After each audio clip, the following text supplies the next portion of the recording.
Hello, everyone. Fuljens here. And as always, I am joined by Jen. And welcome to the very first live episode of Built for This right here on LinkedIn.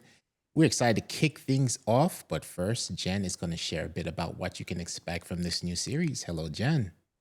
Hello, Fuljens. Okay, I'm so excited. This is our first podcast, and it's we decided to call it "Built for This." And we were trying to think about a way to deliver product solutions that solve the challenges for architecture design. And we felt, okay, built for this. This product is built for X. And in that case, today, that built for this is acoustics. So we're so excited to kick off this podcast featuring these product solutions with these experts that provide guidance for us when it comes to, like I said, solving those challenges in the built environment. Absolutely. We're looking forward to that.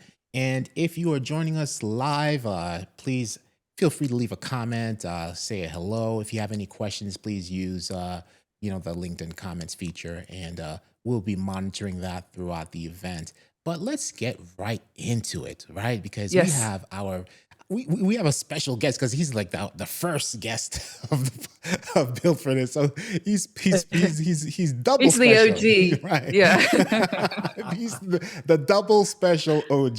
So yeah. today, so today we're joined by Steve Gleason from Homasote with a lifelong love of sound and over a decade leading Homasote's tech desk. Steve combines his background in construction, design, and even music to help professionals solve challenges in sound control.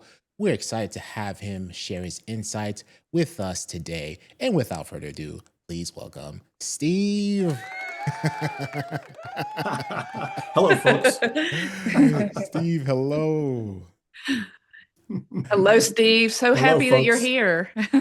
Me too. This is going to be great. Yes, yes. So Steve, we read that you have a degree in forestry and environmental studies, and it sounds like you fell in love with nature from an early age. So tell us how your career evolved from working outdoors to sound attenuation.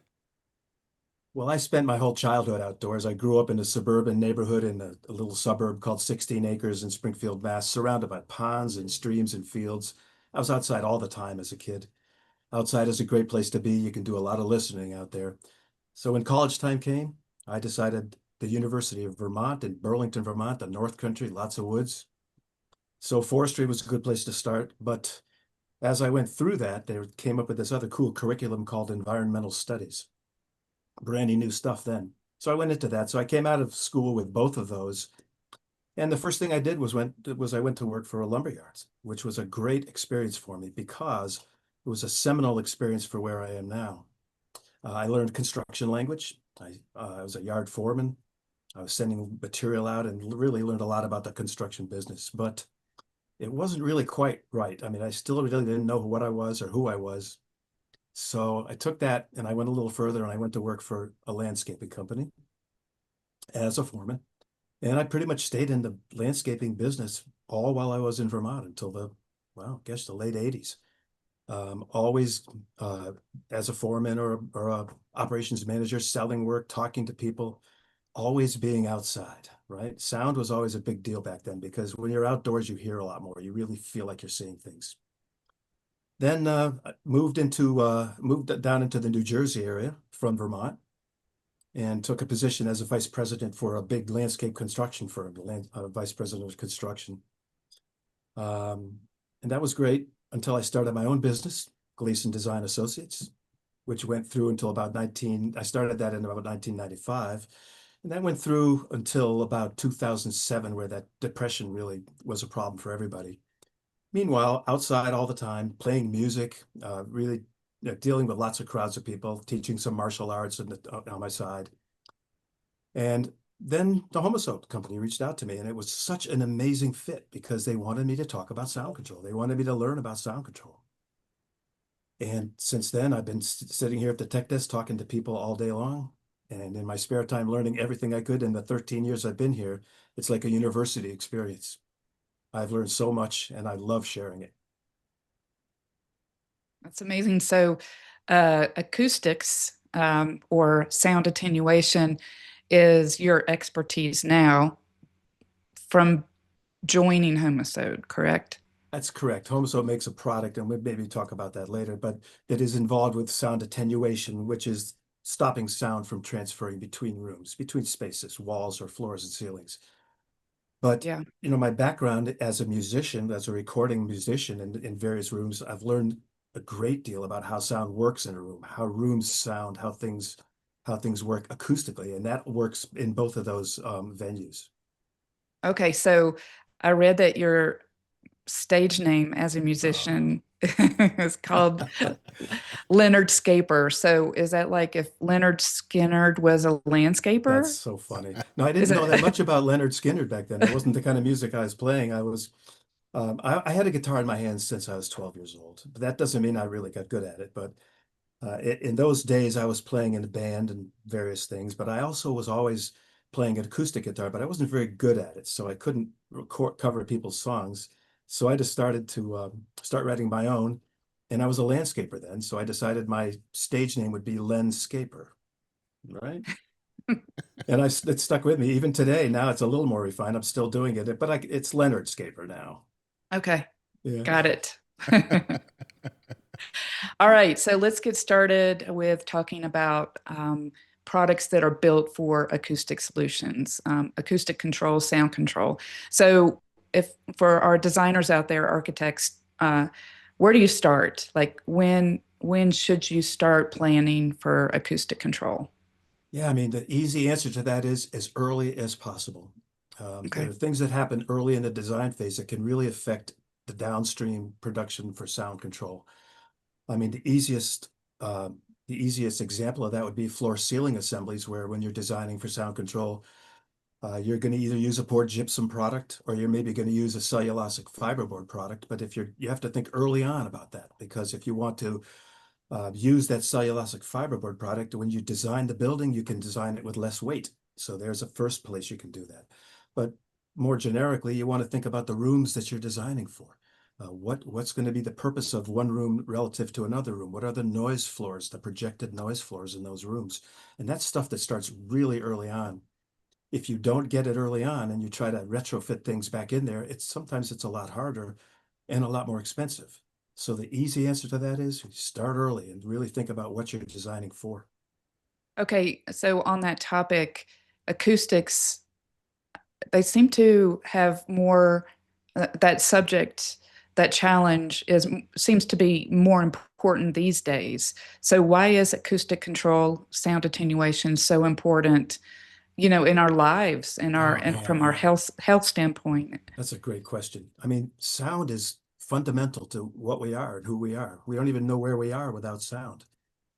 Um, if you if you've ever walked into an anechoic chamber where you have a room that is so treated for sound that no sound bounces off the walls, it's not a very pleasant experience.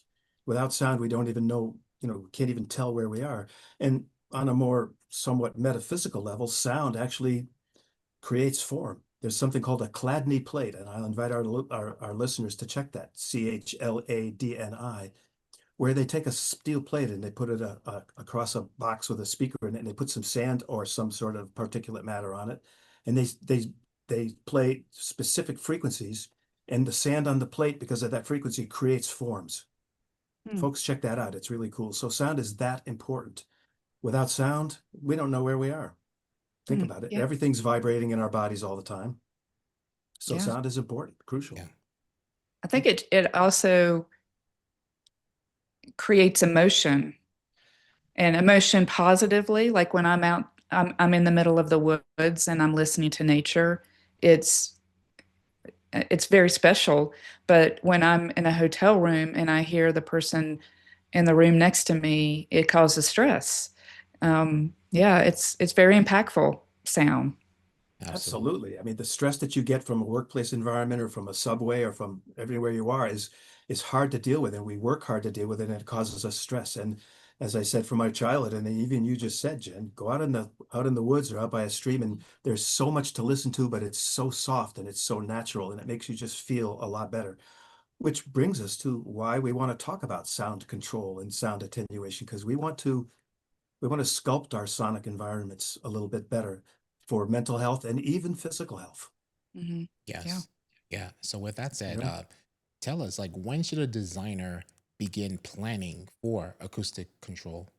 and again, that's the earliest possible time that you can get to it. You want to start designing early on. If you don't, it's going to cost you more money, as we spoke of. Mm. So talk about it early. I'd like to talk to architects early on in the process and talk to them about what things they can use and why they would use them. All right. So when would you bring in an acoustician? Well, Okay, maybe you could say that 10 times fast. Acoustician, no, I'm not even going to try acoustician, Acoustician. acoustician. I got twice. I'm going to leave it there. For me, an acoustician is somebody who's studied sound, an acoustical engineer, and I don't have all that background of studying the specific data and how sound waves specifically measure out, and that's important for acoustical improvement, especially. In other words, the sound within a room, where to place your speakers in a room or in a recording studio, where the best place for the microphone is. Acoustical consultants they've studied this, and I have a lot of respect for them as far as measurements. They have great tools for this.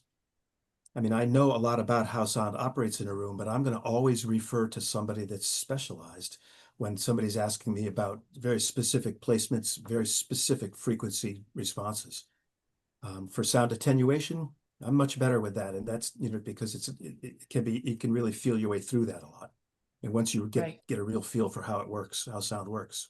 So to clarify on that, if you're designing a theater or if you're designing a studio or something that sound is critical to the function of the building, Yes. an acoustician would be the go-to. If you're looking at multi-residential hospitality, where you have to control the sound from room to room, um, that's where you look for products that are rated and tested to control that. That's So right. the The two different, dynamics the dynamics in the two are different. There's a lot of right? different dynamics between sound attenuation and acoustic improvement. In my time as recording music, I've been in many rooms, and you can go into a room and listen to what that room sounds like. You can tell from listening, but an acoustician will come in and he'll set up equipment and he'll know exactly down to the inch where to put the microphones and what to put on the walls to get that sound right. With sound attenuation, there are so many tests out there on the market, and so many independent lab tests that you can look into all the equipment, all the gear that you want, and you can look into the components that you want to put in these assemblies. And you can make your decisions, but you have to be careful with both of these, but especially sound attenuation. There's a lot of acoustical spin out on the marketplace. A lot of companies are marketing things that maybe weren't made officially for sound attenuation, but they want to get on that bandwagon. Mm, And that's okay. something that really needs to be looked at. Maybe we might talk about that a little later. Okay. Awesome. So we have a few newbies probably watching, including myself. These are like ATS newbies and sound control newbies, like who are trying to figure out what a anechoic chamber is and where does a newbie like Anechoic myself chamber. go to even access an anechoic chamber? So, Yeah. with Yeah, that I'll said, explain that a little better. yes, It's a please. great, I was actually in one at a sound test that we did. And you walk into a room that's about the size of my office, maybe a little bigger, and all of the walls have sound absorbent material on them, really thick sound absorbent material. Let's um let's talk about a little bit how the sound wave works in a room like this. When I speak, when my voice goes out into the room, this sound wave is going to bounce off the walls and it's going to come back to me, and I'm going to hear it, and I'm going to place myself in the room because of that. It's like sonar, right? Just like a dolphin is placing itself with its friends. When you can't hear any sound waves bouncing off the walls, when all the stuff on the walls absorbs all those sound waves, it's it's an uncanny experience. You honestly don't feel like you know where you are. It's a physically hard experience to have. To think about it, there's no sound coming back to tell you where you are. We talked about how important sound is, and that's why I brought that up. The anechoic chamber will show you how much you need to have sound, even though you don't realize it. Wow. That is awesome. And can you It's a cool expand a little thing. bit more about how the sound is generated and how it transmits? Yeah, we should definitely get into that. So what is sound really? Sound is just a disturbance in a medium, right? Let's Yeah, well, let's ask the proverbial question of, does the tree make a sound when it falls in the forest? All right, I'm serious. So my answer to that right up front is no, it does not. The tree, let's say the wind blows the tree over and it cracks, and that's just moving the molecules in the air back and forth. They're oscillating. It's energy that gets put into a wave, a carrier wave in the air. That energy gets transmitted through that medium, and the medium in this case is air. It's not a crack. It's not a sound. It's just energy. We can call it acoustical energy if you want to. And it transmits through the medium of the air. And let's just say that sound wave, that tree broke outside your window that you were sleeping in the bedroom. Then that acoustical wave is going to transmit through the molecules in the walls, make them move back and forth, creating a wave. And we can talk about the characteristics of that later.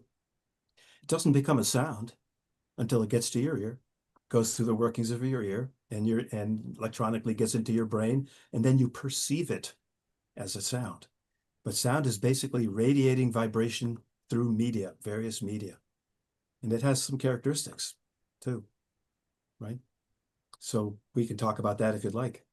Yeah, that was my next question is Yeah, how does the sound wave uh, affect sound control? Like, what do our uh, audience members need to know about sound waves and the solutions? great question. Yeah. So sound has amplitude and frequency, right? So Okay. amplitude is the size or the strength of the wave. And frequency is the number of cycles per second that this wave travels through. So a high frequency sound wave is going to have a very, very short cycle. So like a 3,000 hertz sound wave is going to be 40 feet long, whereas a 20 hertz, very low base frequency, is going to be maybe 500 feet long. And this makes a difference as to how you're trying to control them. What we want to do in sound attenuation is we want to diminish the amplitude of a transmitting sound wave. We want to take away its strength. You can think of this a little bit like electricity transmitting through a wire. So we generate electricity and call that the generation of the sound wave. It transmits through that wire, and every place it goes, it turns on a light, it turns on these computer screens, it fires up my electric guitar, right? And every time it does that, it loses some of its strength. Sound wave is very similar to that. So every time we make the sound wave work a little bit, it loses its strength. And that's when we design for sound attenuation. We want to design for frequency because we want to know how long these sound waves are, because it's easier to attenuate short sound waves, high frequency, than long ones. And we want to think about the amplitude and how we can reduce the amplitude of that wave, how we can make the sound wave work a little bit and bleed off some of that acoustical energy. And we do that in many ways with the components of a sound attenuative wall or floor ceiling assembly. That's a great analogy. Yeah. That is awesome. And so, for example, what about the situations when we can like hear bass or even let Yeah. alone feel the bass, even when we have some Mhm. sound attenuation measures in place? Can you talk a little Well, bit the about feel that? part is important. That's cool. They're very cool, Fuljens, because remember that the low frequency sound wave, the bass wave, is very, very long. So it just travels almost in a straight line. It's hard to stop it. But bass sound wave is going to go right through walls. If you have a thick brick wall, that's going to be harder. Remember, what's happening is that the sound wave is trying to excite that medium that it wants to transmit through. Bass waves do that so well, um, especially through air. When you hear that car go by that's booming and booming, that's that long. That could be a 20 or 30 or 40 hertz wave that's so long it hasn't even fully developed. When it gets to your ears, it's like a straight shot, like a rifle shot that goes right to you. Whereas the higher frequencies, like a piccolo or a flute, those sound waves are going up and down really quickly, and it's so easy for even the air to attenuate them. And what that attenuation is, by the way, it's creating friction. The sound wave creates friction in the medium that it's going through. That bass wave creates no friction. It just goes right through the wall, right through the sheetrock, right through the floor. Mm. Whereas the higher frequencies, they're going up and down and they're creating friction, and it bleeds off. Interestingly enough, it bleeds off as heat energy. All right. And I'll throw a term out called adiabatic heat, which means it's heat energy that you don't feel, But that's what's happening because energy can't be it always is around us. Einstein tells us that, obviously. So Mm-hmm. the sound energy turns to heat energy, interestingly enough. And we want that to happen. We want to bleed it off. We want to shear off the acoustical energy. Okay, so what are the strategies to control those low frequencies? Yeah. Well, the first one is in a wall. Let's talk about a wall. Is have a have a deeper cavity. Well, the first one would be mass. If you could put a 6-inch brick wall in front of your sound wave, it's going to have a harder time. It's not going to be able to vibrate it, and even that low frequency wave is just not going to be able to get through it very well. But we're designing with cavities, right, instead of brick walls because we can't put brick walls in our multifamily construction, Mm-hmm. right? So a deeper cavity is going to be helpful because the sound wave gets trapped in there a little bit better, and the cavity resonance goes down a little bit to a lower frequency. So the two ways really are more mass, but that's not really convenient in new construction. So we do multiple cavities, like a double stud wall that has a 9-inch deep cavity. And the cavity, of course, is the space between the two leaves on the outside of the wall, the two planes of material. So that 9-inch brick wall that 9-inch cavity is attenuating a low frequency sound wave really well. It brings the cavity resonance point down into the very low 20, 30, 40 hertz range. Deeper cavity. Okay. Thank you for that. Can you tell Sure. us some of the most common misconceptions that people may have about sound control measures? That's great because I talk to people all day. I talk to homeowners, even architects. Some of the ones are a good one is insulation in a cavity. People are so concerned about the type of insulation they put in a cavity, so they're spending a lot of money on the mineral wool, which is a Mm-hmm. good insulation, by the way. But it turns out that pink fluffy works just about as well here at Homasote. We have some testing that shows that. And that's and the other misconception around that, especially with homeowners and some professionals, think that adding insulation into the cavity is what they need to do to stop sound. But all the insulation is doing is it's giving you some absorption in the cavity, and absorption is just one of the dynamics that we work with, and it's not the strongest one, quite frankly. The other one that it's interesting is people talk about floor ceiling assemblies, uh, and they want to know what to do on their ceiling to stop the sound from below. I mean, from above, and it's really difficult to do that and they want to put our product, a cellulosic fiberboard, on the ceiling, or they want to put resilient channel on the ceiling. But it turns out that the ceiling on a floor ceiling assembly is the receiving side of the assembly. So that sound wave that's coming from above is already pretty well attenuated, or at least it's been hurt pretty badly. It's been made to do some work. By the time it gets to the ceiling, there's not much acoustical energy left. So folks don't get that, and that's a problem with existing condos. I get a lot of calls from people who say, "My neighbor above me, can I put your product on the ceiling?" As the trusted advisor that I want to be, I have to say, well, it's not going to help you as much as you might like. Okay. Any other mistakes that Yeah, designers make? yeah. The biggest mistake that people make is buying into acoustical spin, right? There's so many products out on the marketplace that weren't really designed to be sound attenuative products, right? And they've Okay. been kind of backdoored into that, and they sell really well, but a lot of them don't work as well as they are advertised as working. And it's so easy to get sucked into some of that stuff. Um, what I like to tell folks is get a sound test in front of you. Get the document in front of you for the product that you think you're going to use. And don't make the mistake of using it because everybody says that it's got a high STC because it might have been tested in a way that has nothing to do with what you're designing. And even Right. professional architects, who are a great bunch of folks, will sometimes make that mistake of getting out there and taking the path of least resistance, if you will, and designing in with things that they've heard work or that worked on another project. But then when they compare that over to what they're designing, it's not quite right. It doesn't quite work, and they get left on the hot seat with that.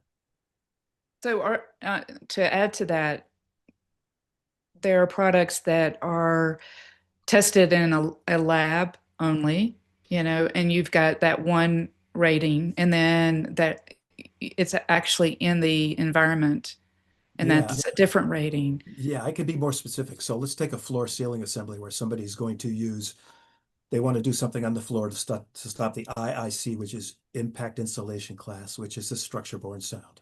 Okay. And they hear that these sound mat work really well, a rubber sound mat, but they're building with wood frame construction. And they say, well, it has a sound test that says it gets IIC of 70. So they design it in there, but if they'd looked carefully at the sound test, they would see that it was tested on a 6-inch concrete slab. And sound tests can be difficult to read. You have to really get the document and look through it and really take the time to look at it. And that's one way that it works. The other one is a product called mass-loaded vinyl. And that's a mistake that people make. Mass-loaded vinyl is a sheet of barium-impregnated vinyl. It's old school stuff. It used to be used before when code for sound was not STC 50, but was 45. And this vinyl gets put in a loose, what they call a limp mass barrier on the wall. It gets stapled to the studs, and it's a limp mass barrier. So it's like throwing a sheet at a clothesline, a sheet hanging on a clothesline. You should throw a tennis ball at it, and the tennis ball hits that sheet and it drops right to the ground because it loses all of its energy. When you do that in a wall, it's perfect. But some folks will go ahead and put that vinyl between two sheets of sheetrock. When they do that, they take the limp mass barrier part out of it, and it doesn't do absolutely anything. And folks don't get that. And that's one very common mistake. Okay. And even with architects. I'm sorry, Jen. no, still on that subject, you mentioned STC 70. That's pretty high, right? I mean, the average target to get is like in the 40s. Well, 50 is code, and Okay. so if you're building multifamily, but Okay. even if you're not, 50 is a good target to shoot for, but that's just good sound control, acceptable.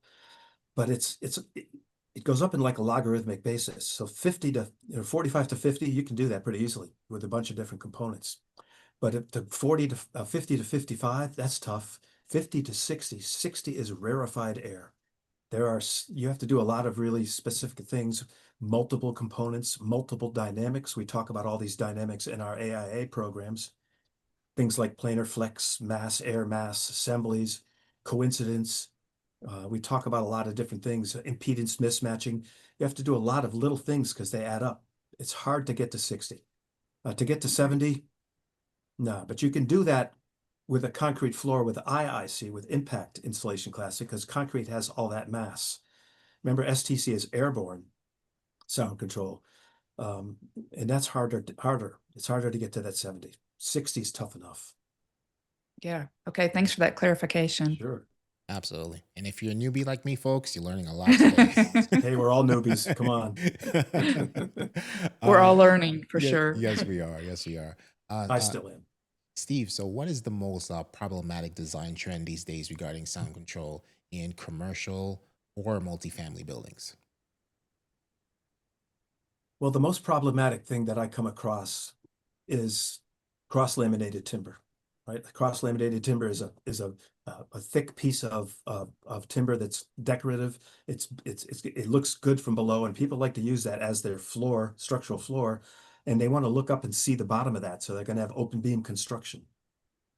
It's very popular to do right now, but it's almost impossible to get good sound control with it because for sound control, you need to have that cavity. This is the most problem, and I get a lot of questions from folks every few weeks. I'll get an architect or a developer or a builder calling me and say, how can I get good STC IIC? A 6-inch CLT slab is going to be an STC of 39 and an IIC in the upper 20s. It looks really good. It's really desirable for your aesthetics, but it's almost impossible to get good sound control without building the floorway up or doing things that are very difficult to do. That truly is as far as the trend goes, the hardest one that I'm having that I come across because I have no solutions for it. Okay, so let's get specific on assemblies and recommendations paired with design trends. And so let's talk about Homasote. You are, what would you call, you're the number one tech support go-to guy. Tell us about your role, your average day working with designers, and your go-to recommendations when it comes to floor and ceiling assemblies. That's a great question. So yeah, I do sit here at the tech desk. I get in here early in the morning. I've always been an early riser, so I'm here at 6 in the morning. I come in early so that I can take care of my West Coast communications because I'm here on the East Coast. And I talk to folks all day long about sound control. Homasote makes a product that's a cellulosic fiberboard. We call it 440 sound barrier, and this is what I represent when I'm talking to folks. And we can get into that product a little bit, but as far as my role here is, I like to think of my role as a trusted advisor. I have a lot of time between phone calls and emails and this very cool live chat feature that we have now to study. So when people talk to me about the various components they're using in their assembly, some of them are not sound control components, and I make sure I know everything I can about them after that conversation. And I have whiteboards all over my office here with all that stuff written down. So I can talk to folks about all of this stuff, all of these So you components. really are constantly learning, Oh my gosh, even yes. on something that you're an expert in. I don't like to use the word expert because there's always going to be something that I haven't quite figured out yet, but I promise you that I will figure it out after one conversation. But I always try, to be honest, is to get it back to the product that I represent, which is 440 sound barrier. And the reason that is because it's a product that really works. The reason it works for sound is because it's got a unique makeup. It's made from recycled paper. There's no adhesive in it, so the paper fibers are all they held together by the fibrillation of those fibers. Everything's kind of glommed together. Now that's an acoustical term. And because of that, when you put it in intimate contact with a piece of sheetrock, it doesn't let that sheetrock resonate. The sound wave tries to go into the Homasote substrate, and it gets dissipated in that substrate. And what really got me when I first came here at this tech desk and first sat here and started to look through all the massive amount of data they have here was how many sound tests that they've done. This company did their first sound test in 1931. They're committed to sound early on, even though they weren't sure back then what they had, but they had something that really worked. So I studied and studied. I have a drawer full of sound tests that go back, into the 50s. So once I realized that I had a product that really worked, really with data, then I knew that I could do something with this. But I'll be honest, if I have a situation where people ask me about our product and I don't think it's going to work, I'm going to tell them that. I have to be the trusted advisor. It's really, really very important.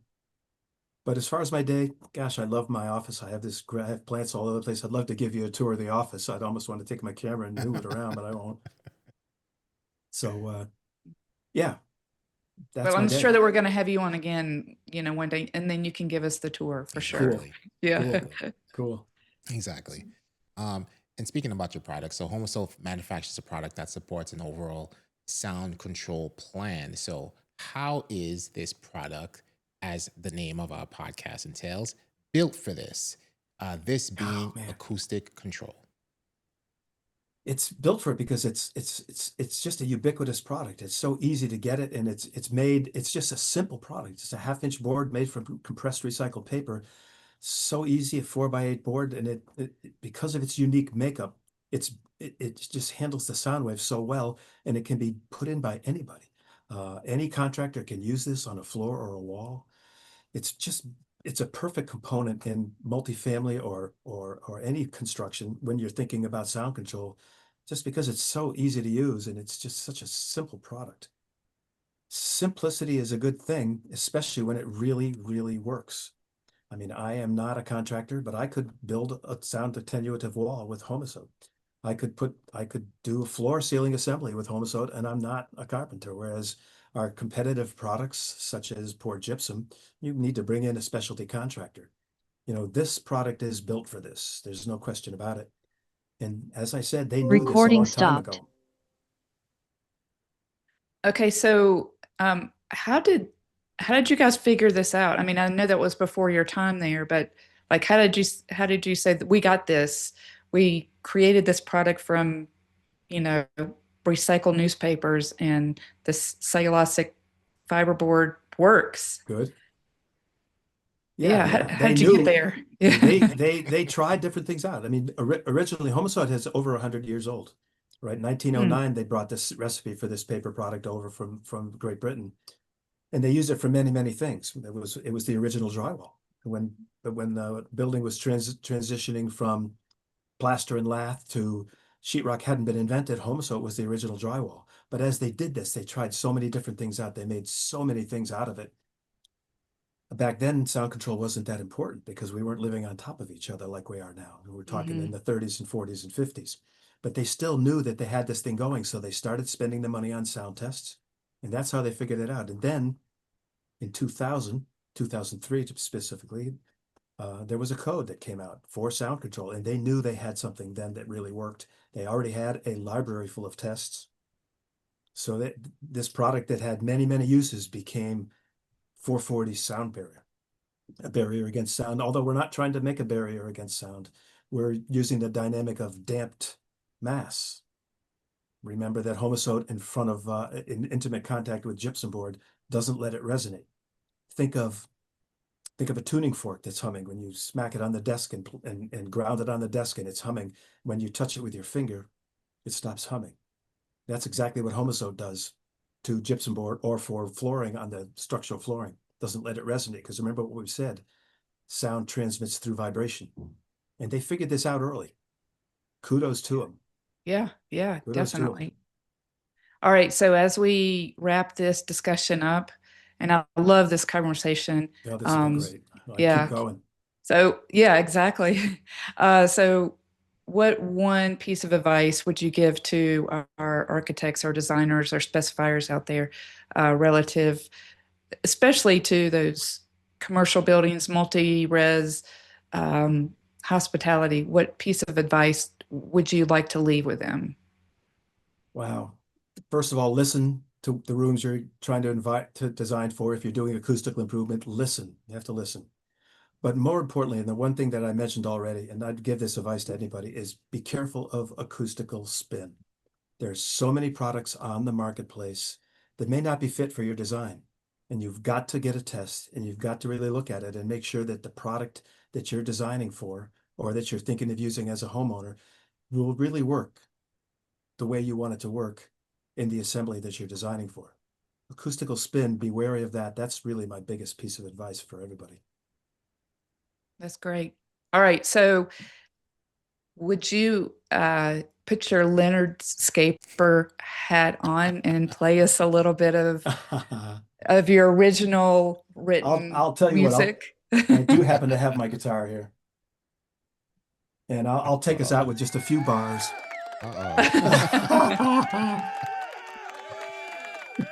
Yes. I'm listening. I'm listening. Yes, I am listening. I'm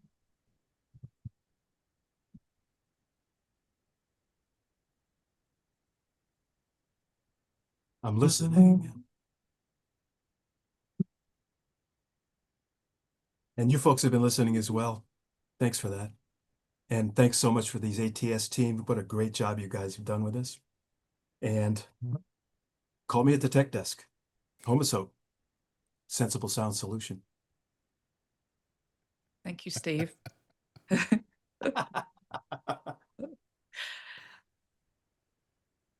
All right, so I want to bring up that you pair up with some of the manufacturing representatives to deliver your CEUs, your continuing education courses in our seminars. It's a very dynamic relationship you have with the other speakers on your team. Excellent job. We've got one coming up on September 23rd, which is our acoustic seminar for our North America audience. So looking forward to seeing you there. Our audience, if you go to the ATS website, you're going to be able to see that seminar in the list. Fuljens, what else do we have? I think we've got an on-demand course. Yes. So I've shared the link for the upcoming seminar on the 23rd. That link is now in the chat on LinkedIn. So check that out if you're interested in joining. And we do have an on demand, which is designing for sound control, effective green principles and practices, is our free on demand sponsored by Homasote. And we're going to be sharing that link, which you can access anytime at our on demand course catalog at atsseminar.com. So that link is going to be in the chat for you there as well. Excellent. Great. And I know a lot of folks like to do lunch and learns that are personal to their practices. So, Steve, would you be up for working directly with these firms? Absolutely. Yeah, so you can get a more personalized. Absolutely. Maybe Fuljens at some point you can put up some information about how to reach out to me. There you go. Perfect. Yes. Yeah, I could definitely arrange that with our representatives and myself. As I said, call me at the tech desk anytime. I can make this work. Yes, there it is Sounds here. great. 800-257-9491, extension 1332, and sgleason@homasote.com. That's right. This was awesome. This was great. Yeah, This is cool. it couldn't have been a better first go at our podcast, right, Fuljens? Absolutely, absolutely. Yeah. Thank you so much, Steve. This has been amazing. And I just want to remind viewers again, thank you so much for joining us and sticking around with us this whole time. Absolutely. So Absolutely. we're doing something right. Yeah. we're doing something right. So since we're doing something right, we're gonna keep this going. We're gonna keep bringing you more built for this episodes. And with that said, our next episode is with Lisa Ayala on September 26th, same time, same place, 2:30 p.m. Eastern, right here on LinkedIn. We hope you joined us in a couple of weeks, and welcome Lisa as well. Yeah. And Steve, this will not be the last time you join us for I sure. would love to do this again. Oh, yeah. Fuljens, thank you so much, Yes. Jen. Really Yeah. a pleasure doing this. And Steve, you do have, you've done a couple of different acoustic or sound attenuation courses, and you've got a new one coming up that's a little bit more of a deeper dive into the technical area, right? That'll be coming out, in early 2026. Okay, great. Perfect. All right. And we have a comment folks. from Eileen Brian Allen, sales office manager at Homasote, saying, "Way to go, Steve! Thank you, ATS." I love her. She's fantastic. Yes. Very awesome. Well, this is it. Thank you everyone for joining, and we'll see you in a couple of weeks with Lisa Ayala live right here on LinkedIn with Built for This. I am Fuljens with Jen here and Steve, all saying peace, everybody. Thanks, folks. Thank you. Bye.